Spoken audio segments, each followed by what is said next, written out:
Olá, amigos! Estamos começando mais um programa e tenha certeza, não vai faltar coisa bonita e interessante para se ver. Duvida? Então confira os principais assuntos de hoje. O mundo mágico e lucrativo das suculentas. Um parceiro eficiente para as minhocas. Morango que vira pipoca? Que história é essa? E tudo sobre o cultivo da chicória. Começa agora o programa Revista Rural, a sua revista eletrônica do agronegócio.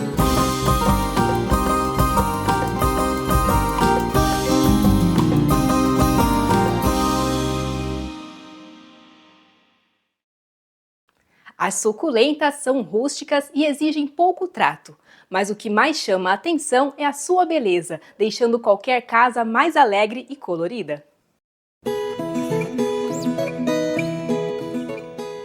Com diferentes cores e formas até mesmo exóticas, as suculentas atraem consumidores e colecionadores.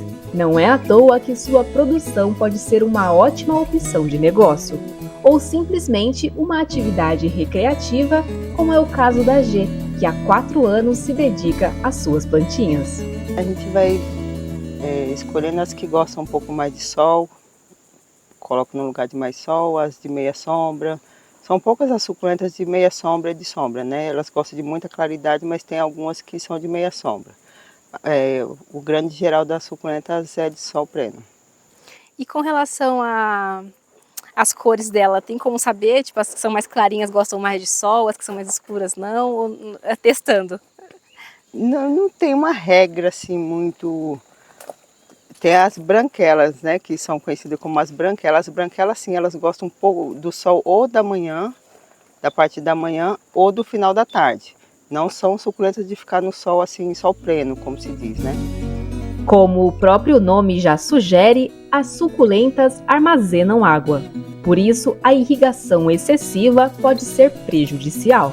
Como você sabe que está na hora de regar? Como você faz esse manejo? Então, aí tem aquele testinho do dedo, né? A gente coloca o dedo no substrato, estando seco, podemos regar. Tá úmido, não rega. Agora, como está muito quente, geralmente é 2 a 3 vezes por semana. Na época do inverno, assim, o tempo estando mais tranquilo, pode ser 1 vez por semana. E quanto tempo assim você passa por aqui e dá uma olhadinha se está precisando de alguma coisa? É todo dia? É todo dia, Todo dia? todo tempo, de manhã, à tarde, o tempo todo. Se precisa trocar de lugar, se está Sim. tudo bem? O sol está muito quente, começa a queimar algumas, a gente esconde embaixo das bancadas, arruma um sombrite, joga por cima, dá um jeito. Quando colocadas em locais com pouca luminosidade, essas plantas tendem a crescer de forma estiolada, perdendo o formato e a cor natural.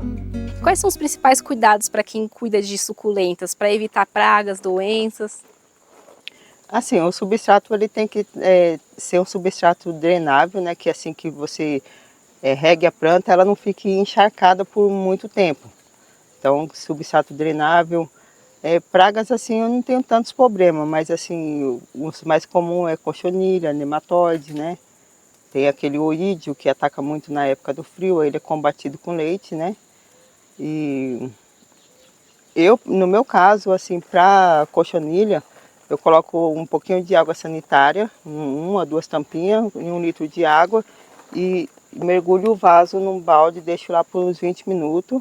Depois eu retiro e rego bem a planta e pronto. Eu não uso muito tipo de fungicida, essas coisas assim. É um remédio bem em conta, né, o leite. E com relação assim à adubação, você faz isso frequentemente ou você vê se ela está precisando ali pela aparência dela? Eu costumo usar um adubo de liberação lenta. Então ele tem alguns que tem prazo de 3 meses, 6 meses ou 1 ano. O que eu estou usando agora acho que é de 3 meses. Gê, a gente está aqui numa área coberta, né? E a gente tem um exemplo de suculentas brancas que foram queimadas pelo sol, né? Sim. Você pode mostrar pra gente o que aconteceu? Essa daqui é uma gila, né? E olha que ela queimou, eu coloco sombrite nela, mas mesmo com sombrite ela queimou, deixa eu ver, gente, aqui ó, olha aí ó, isso é queimadura. Ela gosta mais do sol, ou da parte da manhã ou da parte da tarde, mas ela não aguenta esse solzão prêmio, né? A gente sabe que caiu uma folhinha, ela acaba sozinha mesmo se plantando, né? É. Mas também tem outro método para poder propagar elas? Sim, tem o método que a gente faz a poda. Aí deixo cicatrizando alguns dias, né? Não coloco... Eu posso colocar no substrato seco, já plantar no substrato seco. Mas tem que ficar uma semana mais ou menos sem plantar. Aqui no caso eu estou deixando elas aqui só para cicatrizar, mas aos poucos ela já começa a dar raiz.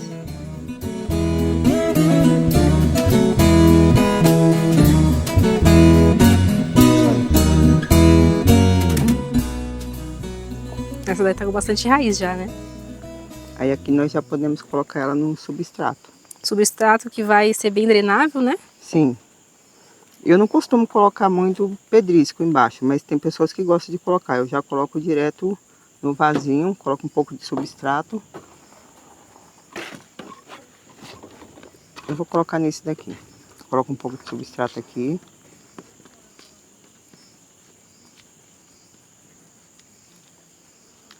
E aqui é só fazer um buraquinho e encaixar. Nesse caso, como ela já tem raiz, eu já posso molhar ela. Essas daqui que não tem raiz ainda, eu posso fazer o mesmo procedimento, já plantar ela aqui no substrato, mas eu vou esperar ela começar a aparecer as primeiras raízes para mim começar a molhar. Se molhar antes pode dar algum tipo de doença? Pode dar podridão de caule, e o caule começa a apodrecer. Esse é o caso mais fácil que você falou, mais rápido também, né? Comum, sim. E agora também se pegar as folhas... podemos fazer também por folhinha.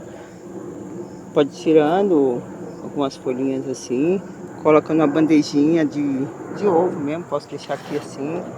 Não começa a molhar agora. Ela vai começar, eu não peguei as outras folhinhas, ela vai começar a nascer o brotinho aqui.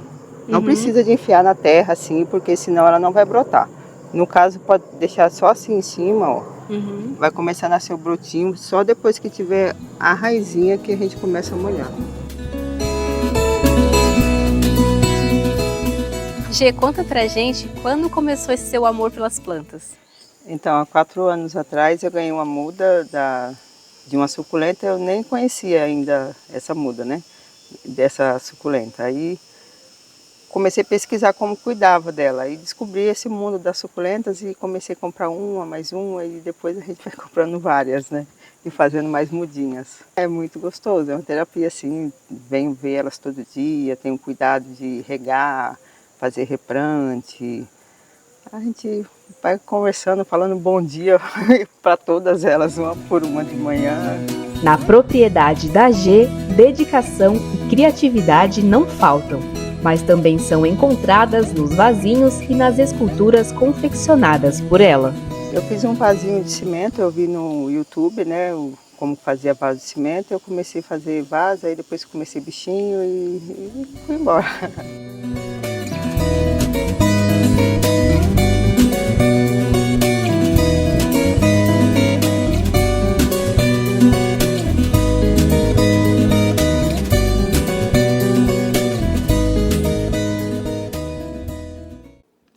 Tem milho que nem parece milho, sabia?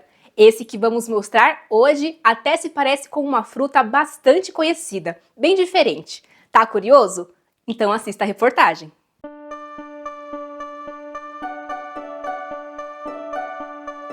Milho é milho, morango é morango, não é verdade?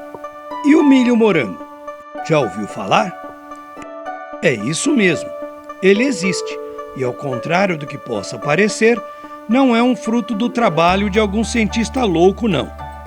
Trata-se apenas de uma variedade de milho ancestral que se assemelha a um morango, por ter espigas menores, grãos miudinhos e uma cor vermelha viva, muito, mas muito bonita. Mas o que torna esse milho tão incrível é que ele rende uma mini pipoca deliciosa. Ainda raro aqui no Brasil e na maior parte do mundo, ele é cultivado tradicionalmente nos Estados Unidos, sendo utilizado, na maioria das vezes, como elemento de decoração. A produtividade dele é baixa, mas os agricultores gostam de reservar uma pequena área para produzir a sua pipoca preferida. It's a great one for smaller gardens because the plants don't get too tall. The seeds are quite small because they grow in a smaller sized cob. And this is an heirloom variety too, so you can save the seeds each year and grow it again and again. Por ser uma variedade crioula, o milho morango é rústico, pouco exigente e com boa resistência às pragas mais comuns da lavoura. Corn works well if you directly sow it in the garden where you want it to grow, but I've just decided to put it in these seed trays here because I just don't want the birds digging it up, and it means I can keep a bit of a closer eye on it. And I'm sowing these in late spring because they need a good 3.5 to 4 months of nice warm weather to grow and mature.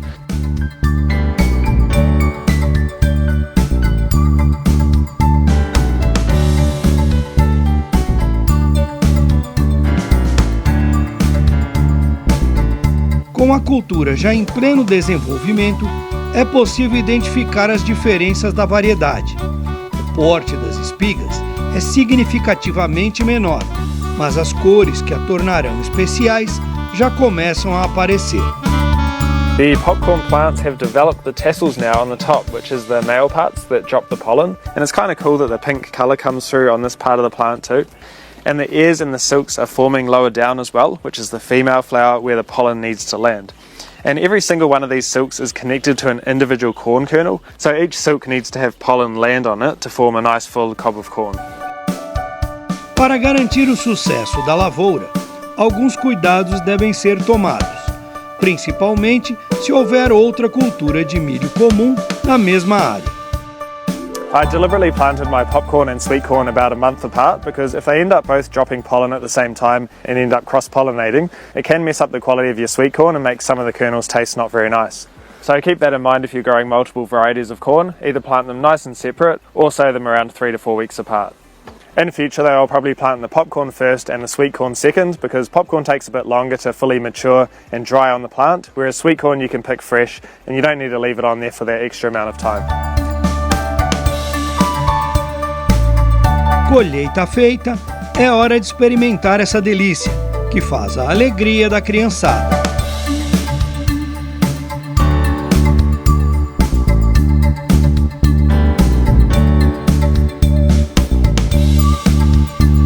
Oficialmente, não existe milho desta variedade no Brasil.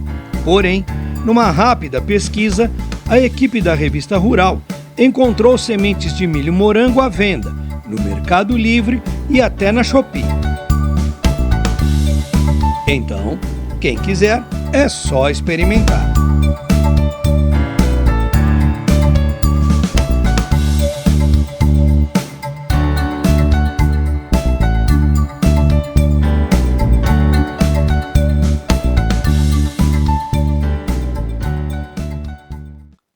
Tá gostando do programa?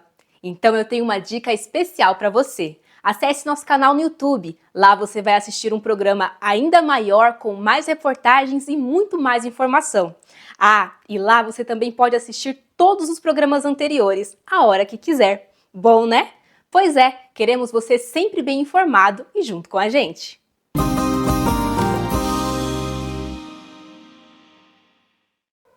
Já ouviu falar dos gongolos? Eles são muito eficientes na produção de composto orgânico e já existem produtores que encontraram nele um bom parceiro para as minhocas.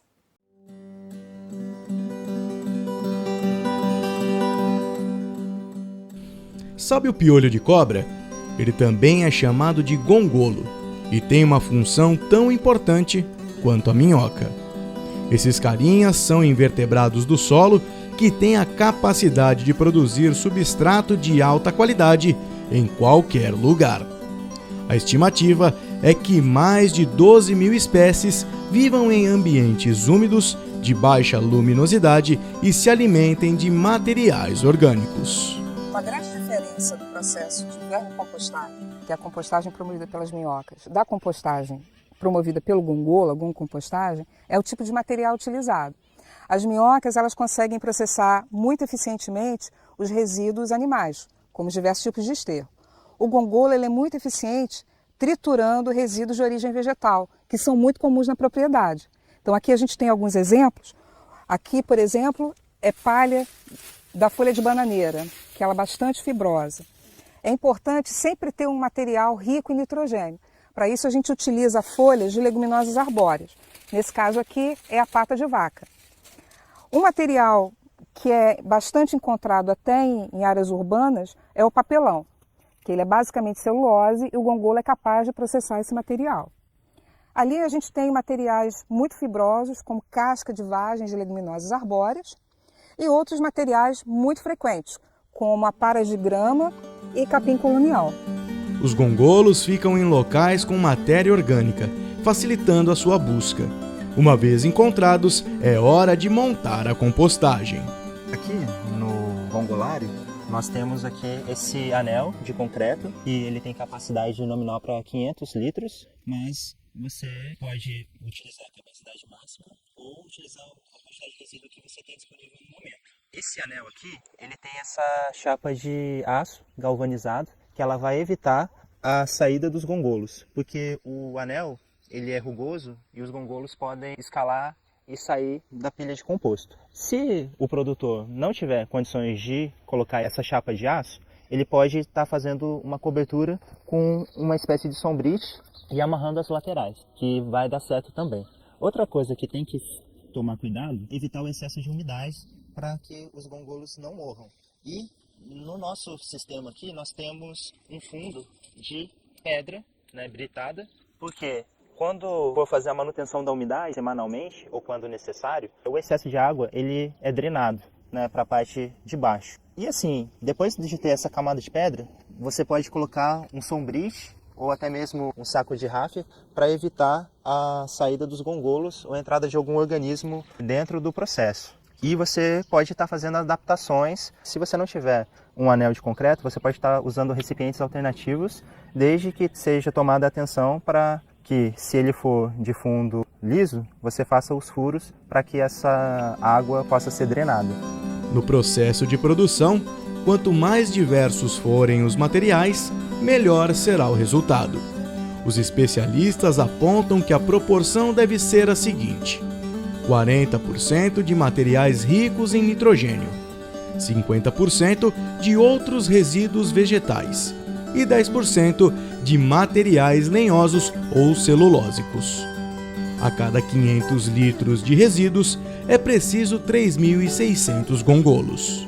E vamos adicionar então os gongolos para efetivamente começar o processo de gongo-compostagem. Eles ficam fechadinhos assim, mas daqui a pouco eles já vão começar a desenrolar para começar o processo de fragmentação do material, que é o ato da alimentação dele. Nesse caso aqui, eu não vou precisar cobrir, porque essa chapa de aço ela vai evitar a fuga do gongolo, porque é liso e ele não vai conseguir subir. Ele pode até subir numa metade, mas ele vai escorregar. Se não tiver essa chapa de aço, o ideal é que você cubra com sombrite, outro material, para evitar a fuga. E a manutenção, ela se dá semanalmente só na questão de você controlar a umidade, que tem que estar em torno de 50% a 60%. Se você chegar aqui na pilha e ver que está úmido, não há necessidade de molhar. É importante também que esteja num local coberto, porque se você estiver no ambiente, o que pode estar acontecendo? O excesso de chuva vai começar a lavar o composto que está sendo preparado por eles e vai haver a perda de nutrientes. Então, um ambiente coberto não só vai proteger a lixiviação dos nutrientes, a perda desses nutrientes, mas também vai dar um conforto térmico melhor para os animais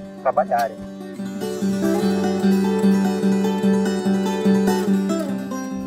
A redução do volume dos resíduos pode ser de até 70%. Quando retirado o composto, ainda fica um material mais grosseiro que o piolho de cobra não ataca. É preciso então que ele seja peneirado para que depois de 2 dias esteja pronto para a produção de mudas ou adubo orgânico.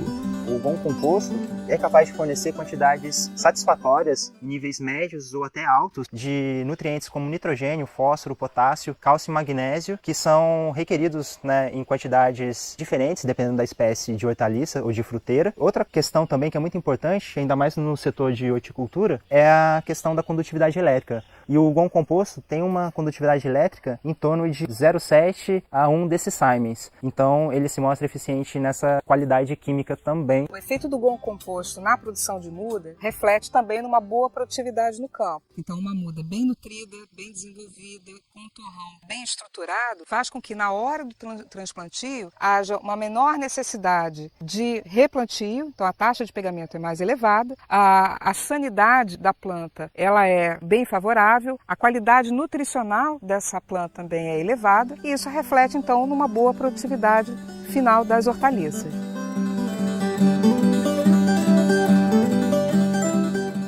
Para quem aplica na prática, esse aliado poderoso é visto com bons olhos. E o melhor, está disponível em plena natureza. A gente começou com a proposta de fechar o ciclo da matéria orgânica do nosso quintal, né? A gente já trabalhava com tratamento, com reciclagem de resíduos orgânicos de cozinha e a gente está numa região que produz muita matéria orgânica de poda, né? Muito resíduo de poda. Então a gente começou com a ideia de processar esse resíduo dentro dos próprios quintais, né? Para parar de exportar essa matéria orgânica. A gente começou com um processo de compostagem com minhocas e os gongolos começaram a aparecer nas nossas pilhas de compostagem. Também tentando disseminar justamente essa lógica de reciclagem, né? E de reutilização dessa poda tão rica. Então a gente conseguiu fechar esse ciclo que era tão esperado pela gente. E o gongolo acabou sendo, acho que um super plus, assim, né? Ele fecha com chave de ouro um processo de compostagem, porque ao invés de ter um humus de minhoca, ou mesmo de ter uma terra preta, né? Uma terra vegetal, a gente tem um material que está se mostrando aí incrível, né? Com excelente qualidade. Transformar o que algumas pessoas consideram lixo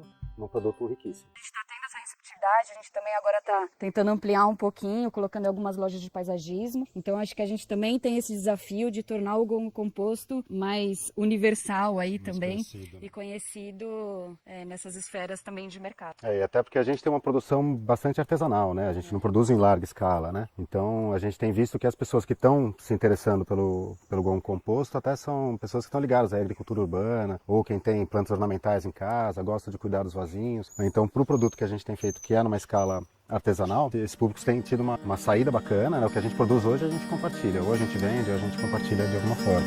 Com um modo de produção um pouco diferente, a troca de informações entre agricultores e pesquisadores gera um aprendizado mútuo, trazendo ainda mais coisas positivas para o mercado. Primeiro a gente recebe o resíduo de poda, né? Então esse resíduo de poda vem bruto, a gente tritura esse resíduo de poda e coloca nessa primeira baia. E aqui uma coisa importante assim, a gente mantém o revolvimento dela, né? Então com aquele garfo aqui, né, a gente tomba ela semanalmente, né, para permitir que esteja sempre circulando o ar. Então a gente toma para lá, toma para cá, e isso nesse processo aqui ela fica de 15 dias a uns 25 dias, mais ou menos, nessa primeira baia. É uma pré-compostagem então desses resíduos, né? É uma pré-compostagem desses resíduos, né? Aqui ele já começa o processo de compostagem e aqui a gente já vai encontrar alguns gongolos, né? Mas eles aparecem mais para os estágios finais. Então aqui nessa primeira baia ela passa mais ou menos uns 20 dias. Aí a gente tomba ela, depois desses 20 dias, tomba para essa segunda baia menor, então o volume dela reduz bastante, né? Então cada baia dessa a gente calcula aí mais ou menos uns 1000 litros, né? Porque ela fica cheia, e aí o volume vai reduzindo, a gente transfere para essa baia do meio, ao transferir para essa baia do meio a gente liberou essa baia para receber mais poda, né? Então, interessante é que os gongolos vão espontaneamente para essa pilha. Nessas aqui eles vêm espontaneamente, até porque são, né, as espécies estão aí, né? Então aqui passa mais uns 15, 20 dias mais ou menos. Nesse outro processo a gente continua com o processo de tombamento, mas aqui a gente está numa região muito úmida, né? Então uma coisa que a gente percebeu, a gente acabava tirando um composto muito úmido, então até na hora de peneirar depois o humus ficava difícil, né? Então a gente viu que precisava controlar um pouco a umidade, então a gente montou um terceiro estágio, que aí já é esse daqui com as telhas, né? Que a gente até tá pra... Então nesse estágio aqui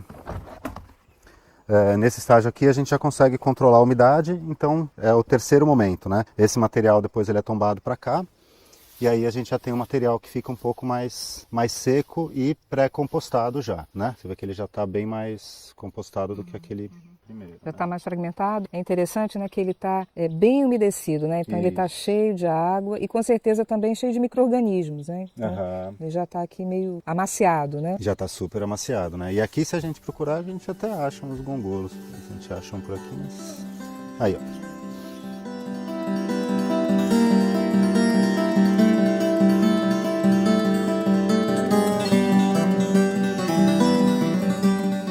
Nessa caixa aqui então, além dos gongolos que vêm naturalmente, né, que vem daquele lá da baia de composto, a gente inocula os gongolos aqui também. Então cada vez que a gente peneira, sobram, né, tem uma série de gongolos que ficam ali com um material super rico. Então parte desse material volta para a caixa e aí a gente coloca esse alimento para eles aqui.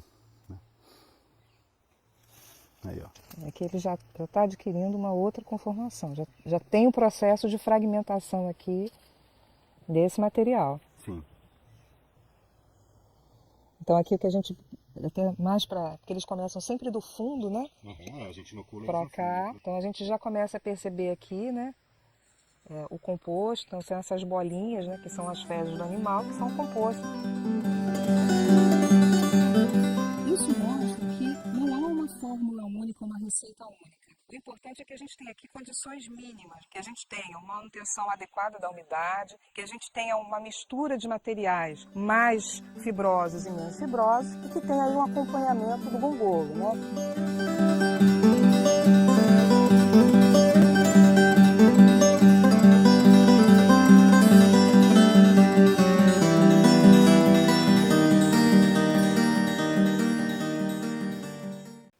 De remédio para cólicas ao prato de salada, a chicória tem um lugar garantido na horta e no coração dos brasileiros.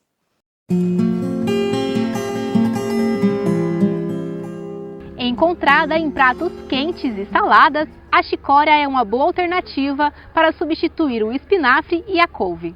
E o cultivo você conhece? A chicória ela pode ser cultivada durante todo o ano. A gente tem variedades que são mais adaptadas às épocas de chuva, que toleram pintas, que são bacteriosas que entram na folha e que perdem qualidade de folha. Mas, no geral, podem ser plantadas o ano todo. As principais áreas de cultivo da chicória são em campo aberto, como a gente vê aqui. Os produtores costumam fazer um plantio sobre o mulching, que é esse plástico que permite que a planta cresça e evite a entrada de plantas daninhas. Então, o produtor tem um campo mais limpo, né? Mas pode ser plantado na hidroponia também, mas preferencialmente no campo aberto. No campo, a maioria dos produtores iniciam o plantio por mudas e o ciclo médio total dura cerca de 75 dias. Antes de tudo, a análise do solo é muito importante, para que seja feita a análise do que precisa, o que está em falta. E a adubação de plantio é extremamente importante e também as adubações de cobertura, que vão dar longevidade para a planta chegar num porte como a gente tem aqui no campo. As plantas cheias tem que ter a adubação contínua ao longo das semanas também de cultivo. Além dos diversos benefícios nutricionais, a aparência saudável dessa hortaliça é fundamental no momento de comercialização. Hoje a gente tem algumas doenças transmitidas por viroses. Então tem um insetinho muito conhecido no campo que é o pulgão, ele transmite algumas viroses. O trípis também está muito presente nessa área e traz uma doença chamada vira-cabeça, onde a planta não cresce normalmente e a cabeça dela começa a não soltar folhas, ela diminui a incidência de folhas. E a gente tem também as bacterioses, que são pintas que entram nas folhas e vão perdendo a qualidade. Para atender às expectativas do consumidor final, a escolha da variedade e o planejamento do plantio garantem os melhores resultados. Aqui a gente tem a Eloá, que foi o último lançamento da Sakata, e a planta da Eloá ela é uma planta um pouquinho mais baixa. Do nosso lado aqui a gente tem a Helena, que é um híbrido já de tradição no mercado há mais tempo. A Helena ela tem uma folha mais larga e uma planta mais alta também. A diferença das duas é a arquitetura de planta. E a Eloá ela é mais indicada para os semeios de verão, onde a gente tem maior incidência das pintas, das bactérias. A Eloá tem uma resistência superior para essas doenças. O espaçamento das plantas de chicória, a gente utiliza basicamente o mesmo espaçamento na alface, que é de 30 a 35 centímetros entre planta. Então a gente divide em 2 canteiros, né, e uma diferença de 50 a 60 centímetros entre planta e 30 entre as plantas do canteiro. Quando a gente faz um plantio mais adensado, ou seja, quando a distância de uma planta para outra ela está mais apertada, a tendência da planta é crescer mais para cima. E o programa está terminando, mas lembre-se, para assistir este ou qualquer programa anterior, basta acessar nosso canal no YouTube. Quero te ver aqui de novo na semana que vem, ok? Até lá!